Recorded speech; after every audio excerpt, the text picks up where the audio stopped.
بسم اللہ الرحمن الرحیم۔ حضرت ابو سعید رضی اللہ عنہ کہتے ہیں، رسول اللہ صلی اللہ علیہ وآلہ وسلم نے فرمایا، قیامت کے دن ایک بندے کو لایا جائے گا، اللہ تعالیٰ اس سے فرمائے گا، کیا میں نے تجھے کان اور آنکھ، مال اور اولاد سے نہیں نوازا تھا، اور چوپایوں اور کھیتی کو تیرے تابع کر دیا تھا، اور قوم کا سردار بنا دیا تھا، جس سے بھرپور خدمت لیا کرتا تھا؟ پھر کیا تجھے یہ خیال بھی تھا کہ تو آج کے دن مجھ سے ملاقات کرے گا؟ وہ عرض کرے گا، نہیں۔ اللہ تعالیٰ فرمائے گا، آج میں بھی تجھے بھول جاتا ہوں جیسے تو مجھے دنیا میں بھول گیا تھا۔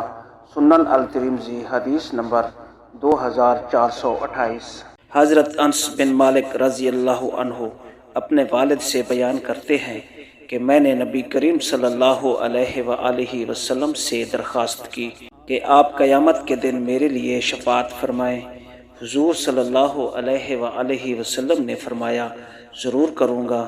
میں نے عرض کیا، اے اللہ کے رسول صلی اللہ علیہ وآلہ وسلم، میں آپ کو کہاں تلاش کروں گا؟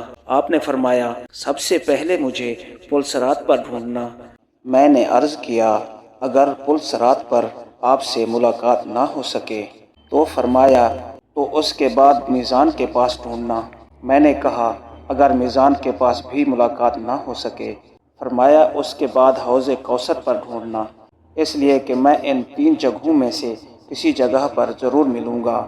سنن الترمذی، حدیث نمبر 2433۔